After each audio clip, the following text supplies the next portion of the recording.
บ่คนบ้านนี้ คนบ้านนี้เอาแล้วน้องคนนี้มาซอยโอ้ดองน้องมืออื่นนะโอ้ไอมากินตอนน้ำได้บ่คนบ้านเดียวกันนี่ปะ เฮียนอยู่บ่เฮียนห้องไหนลูกอ๋อม.4ละเฮียนอยู่ม.2ทุ่งน้อยที่เงือจักสอง จักสองหาง เพราะว่าผม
เฮ้ย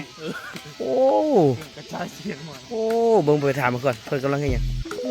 โอ้นี่เตรียมเลยนี่เลยมีตู้อีกนี่กลางผ้าจ้องกลางผ้าบัดเรียบร้อยพันฟืนเนาะ ฟันฟืน ฟันฟืนเตรียมให้หยังเด้นี่เฮ็ดดองบ่ดองไผ ของเจ้าปะ อ๋อเจ้าสาวฟันเองเลยฟันฟืนเอง อันนี้เพื่อนเจ้าสาววะนี่น้องเจ้าสาวฮะ น้อง คนบ้านนี้บ่ล่ะ คนบันทง บ้านทงอ๋อบ้านทงน้อย เลย อ๋อมาเป็นไผอยู่พี่บ่ คนบัน บ่น้องหนนะมาเป็นไผอยู่พี่บ่ บ่คนบันนี้ คนบ้านนี้ คนบ้านนี้เอาแล้วน้องคนนี้มาซอยโอ้ดองน้องมืออื่นนะโอ้ไอมากินตอนน้ำได้บ่ คนบ้านเดียวกันนี่ปะ นั่นแหละ คนบ้านเดียวกันเนาะ น้องเราตั้งมาซอยเรียกนี่บ่มาแต่บ้านทงนะทางยากอยู่บ่ล่ะ เนี่ยฝนตก โอ้ฝนตกยากแฮง พวกน้อยจะมา ทุ่งน้อยบ่อนเฮาไปนอนน่ะเด้บ่อนเฮาไปนอนเลยทางขึ้นบ้านเติงเลยซะนะโอ้ลืมหัวสาวทุ่งน้อยบัดนี้ ฟืนนี่ฟืนคือให้นี่เนาะ ให้ ฟืนดำนั่นเองไม่ให้โอ้เจ้าก็ใส่เสื้อขาวดอกเนาะเจ้า ต้องเสื้อใส่เสื้อด เจ้าสาว มายืนดูสวยเฉยในคอมเมนต์ เออฮะ ช่วยน้องเขาเลย ไปฟันน่ะแม่ซั่นน่ะ ำคนคน เจ้าเบ้ากับคนบ้านนี้บ่ล่ะ นั่นแหละ คนบ้านเดียวกันเอากันมันจังคักเห็นหน้ากันอยู่บ่ได้อันแห่เคยไกจังบ่สิ้นเปลืองหลาย ใจนะ ดีใจนำสิได้เป็นฟังเป็นฝาการสร้างครอบครัวก็ดี กัน ดีคือกัน เป็นโสดก็ดี มีครอบครัวก็ดีดีต้องถามผู้นี้เป็นโสดดีบ่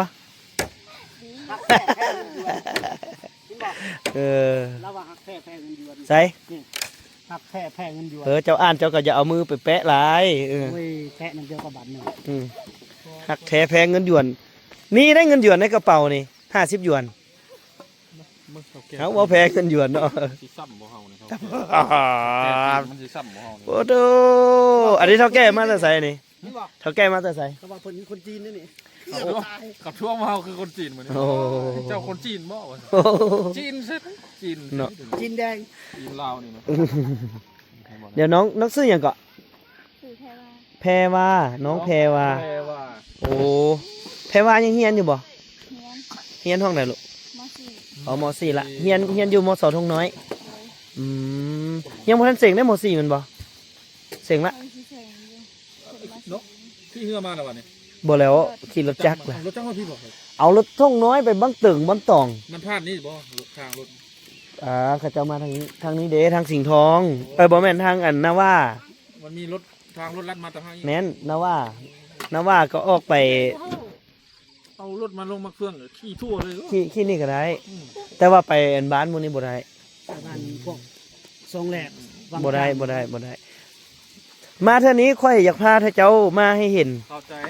เคยเห็นจุดนี้ ถ้ารถจักรมานี่เฮาบ่เห็นควายเด้สภาพควายได้มื้อนี้น่าจะกลับจากน้ำเทินสิงดกินควายจัก มื้ออื่นได้กินยังถามเจ้าสาวกันมื้ออื่นได้กินยัง นี่ว่าซอยจุ กินหมูเนาะ โอ้ยนึก เอา ว่าลาบ กินเนาะ นึกว่าลาบ บ่มีลาบควายบ่ สิมาแต่เช้ามีลาบควายสิมาแต่เช้าแต่ โอ้ยบ่สบายบ่ได้ละทึกตัวทึกโลก เจ้าก็มีคนต้มจนเปื่อยบ่ต้มควาย ต้มน้องควาย ต้มน้องควาย ว่าสิมาครัว โอ้อันนี้เพิ่นกาเกี่ยมเพิ่นกาเกี่ยมมันกาเกี่ยมงานดองมันบ่ ขับรถมากับใคร กาเกี่ยมงานดองเนาะอันนี้เนาะนี่อันนี้กำลังต้มอย่างเบิ่งเนาะโอ้สบายดีผู้สาวสบายดีนบนบสบายดีเป็นบ่เก่งหลายน้องซื้อหยังลูกซื้อหยังลูก ฮะ พามี พามี โอ้พาห่างพามี โอ้ผู้ใดจะเอาผัวลูกสีดู ไอ้มา เอื้อยหยังเกาะ ผู้นี้ เอื้อยหยังเกาะเราซื้อหยัง คุณมา สุมมา ต้มมา มา มาเอื้อยมา เคยมา โอ้ขาดองเราแพงหมดลูกแพงโอ้แพงจักล้านว่ะ บ่ฮู้โอ้บ่ฮู้เลยผู้แฟนเรางามบ่แฟนเรางามบ่หล่อบ่แฟนเอ้ยมาหล่อบ่หล่อบ่ลูกหล่อบ่หล่อบ่ ดอกน้อย บ่ได้กินนอนเฮียดนเลย แม่ อย่าหาเรื่องอย่าหาเรื่อง อันนี้ก็คือเจ้าสาวนะเพิ่นก็กะเกี่ยม เพราะว่ามื้ออื่นนี่น่าจะมีงานมัดแขนอีหยังแน่นอนเนาะ มื้ออื่นมีงานมัดแขนเดี๋ยวสอบถามเพิ่นก่อนว่ามื้อแรงนี่เฮ็ดหยังแหน่มื้อแรงนี่มื้อแรงนี่บ่ได้เว้าฮีดเว้าหยังบ่มื้ออื่นจังเว้าฮีดจังโมงเพิ่นเว้าฮีดนี่ มาหา6 โมงนี่ละ เช้าปาคือ ว่าจะเสา แต่เช้าแท้อ๋อตัวโอ้เรื่องเว้าเรื่องค่าดอกนี่เว้าเรียบร้อยละ มาแล้ว เว้าแล้วค่าดอกจักล้านนี่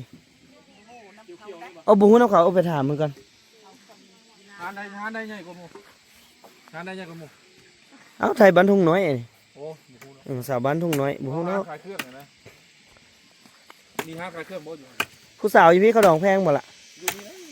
บ่ไหนคือ จักล้านปกติ หาได้ให ป ญ่ ระมาณ10 ล้าน 10 ล้านเนาะ10 ล้านก็ได้บ่มีคำติ มาบอกก็มีเอา บางคนก็มีเนาะน้องได้มีบ่ บ่มี บ่มีเอาแต่เงินระยะเนาะ คือบ่เอาเลยหลายรถเนาะ เอาหลายๆพันหมู่สิบ่มา ลูกได้เอาผัวเลยเอาหลายๆแล้วตาดอก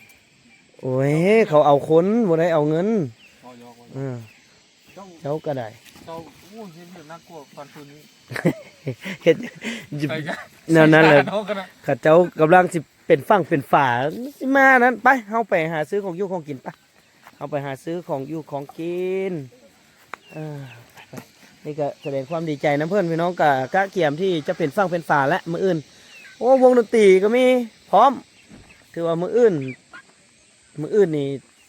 จัดเต็มแน่นอนพี่น้องเลยเบิ่งตามที่การกะเกียมเนาะดีแต่เพิ่นบ่ฮีดเพิ่นปะควายบ่ได้ละยุ่งเลยเนาะ โอ้ยบุกป้ากันได้ป้าแล้ว ช่วงนี้ยังบ่มีไฟมากิน เอ เจ้า อันนี้เราไปเบิ่งฮะไปเบิ่งเงินของขายฮันจังมีบ่อน ไป ไปฮะเฮ้มีกับไปพุ่นก่อนนะ ไปเว้าล่อหมู่นะ โซนตรงนี้กระโดดแล้วที่บ่เตรียมไว้ให้มาเลยนะโดนเติบโซนสุกศาลาหรือว่าห้องหมอน้อยห้องหมอน้อยบ้านกบง เกิดลูกก็ได้บ่เฮ้ย ได้มีอุปกรณ์เกิดลูก ได้ดอกสุขลา ห้องหมอน้อย บ่ให้ทุกสลาได้ ได้คงหมอน้อยแล้วเกิดดูก็ได้ โอ้รถถีบไผนี่งามเลยเบิ่งไปเอารถถีบไปเด็กน้อยให้ก่อน บ่มีเวียกเนาะเจ้า เฮ้ยหยุด หันข้างใกล้ๆกับบุญย่อมพาซื้อเนาะ บ่ ข้าย่างแล้วเนาะ ข้าย่าง พอใจเนาะข้าย่าง บรรยากาศโอ้ปล่อยไปเลยบัดนี้โอ้ โอ้ยปล่อยทิ่มเลย ว้าวดู เด็ดปาดเลย ไปเนาะ โอ้นี่ก็แม่นสิครับ แม่น นี่ก็แม่น แต่เฮาจะขึ้นทางนี้ นี่ก็แม่น ของหันพี่นะกระเทินละไม้สุดซอยรถ ผ่านหน้าผ่านตาเพิ่นนี่ เป็นโบข้ามเพื่อไปซื้อข้าวไฟบ้านผมนะมันใกล้พุ่น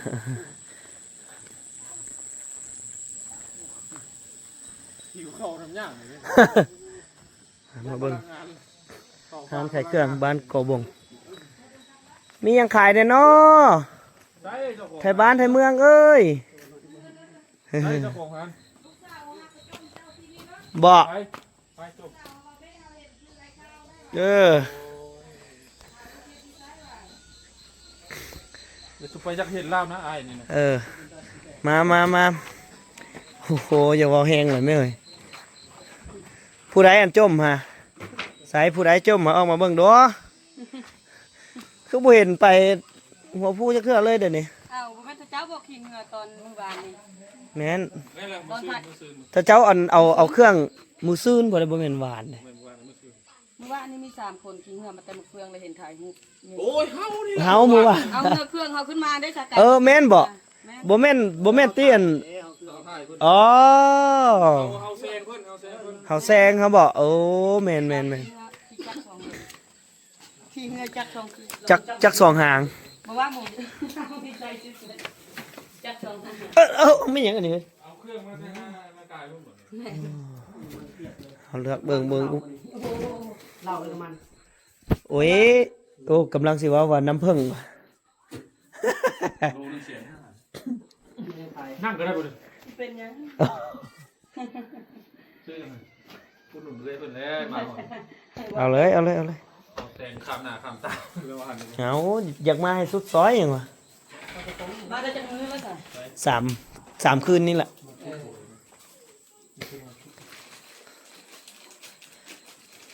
มีบ่ปลากระป๋องนม6 เตาอะ บ่มีนะ ใช้ผู้ใดทวงอ่ะคนนี้บ่สบายดีก็ลูกนบสบายดี เก่งหลายนี่หูความมูใหญ่เลยเป็นสาวแล้ว สบายดี เป็นบ่เอาตะมอยป้าดเด้อบรรยากาศพี่น้อยดนเราบ่ได้มาโซนทางนี้ก็ สภาพทุกอย่างเปลี่ยนแปลงไปเบิด บ่แม่น2 ปีแล้วบอกบ่ได้มา 2 ปีเกือบ3แล้ว เออ แล้วตอนนี้ใส่เฮือนนี่แล้วหึงละ ก็2 ปี 2 ปีเนาะ แม่นพอดีครบรอบ3 พอดีครบ 2 ปี เอาเดี๋ยวทีมงานเรากำลังซื้อของกิน เอาจากสาม เอายังเอ่ย สี่ห่อ ต้มมีบ่ ตรุ่มเอาไข่ไปต้มใส่ เหมือน น้ำ เดิมแมนเอาไข่ เอา ไป ห ต้ มู ม อ ใส่ ยู่จอมาเอาหมูจากเอา อย่าเห็นอันนั้นแม่ เอาสู้ บ่ดีแล้วเนี่ย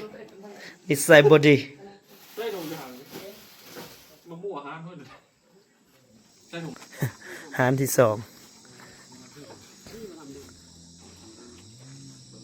น้ำดื่มหัวเสือ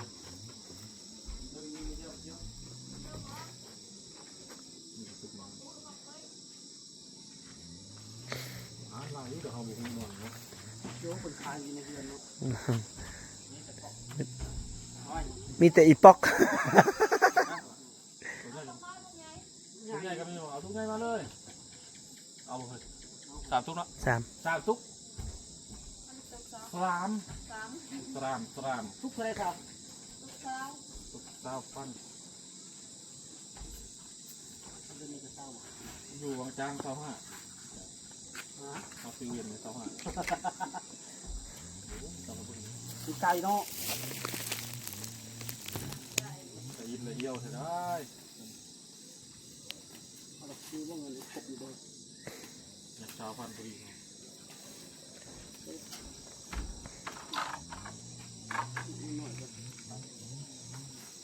ใจให้หน่อยใจให้หน่อยใจให้ก่อน สามพัน โอ้เบิ่งแม่กันเราใจายให้ก่อนเลยให้อยู่นะเฮ้ยมันมีแต่ใบใหญ่ยังวะ ใหญ่ทำไรวะซ้ำโมไปต่อกลุ่มเลย เอามาพี่เอามาพี่มาพี่เอามาพี่เอามาโอ้ย เห็ดเนี่ย ครบอยู่บ่ เอาครบดอก เอา เอานี่ให้เพิ่นเต้นแรกแล้วก็แล้ว แล้วเห็นอะไรบ้านี้ ให้เล่าเลยนะ ให้เอาใจายก่อนบ่เอ๊ะถ้าจริงร้านขายเครื่องหลายอยู่เนาะขายเครื่องหลายอยู่ ให้เมียคนนี้กินไว้แล้วเราไปได้เจอแล้วก็ เออ ป้อนเมียได้ มันก็พี่นะ ไป ไปแค่ไหน ไปหมดแล้ว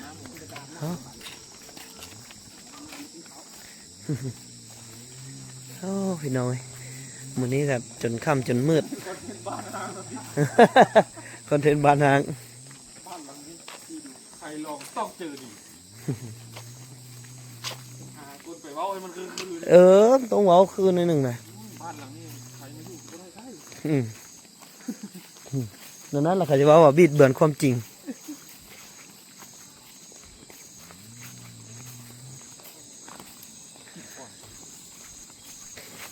อ๋อเนาะซื้อ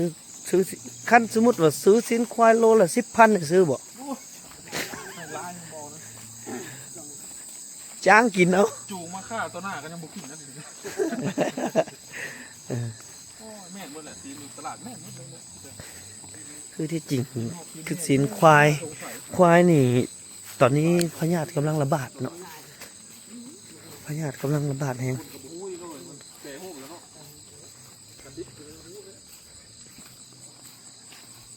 เดี๋ยวเราเมื่อที่พักเราเพื่อที่จะเฮ็ดกิน ตายมึงจัง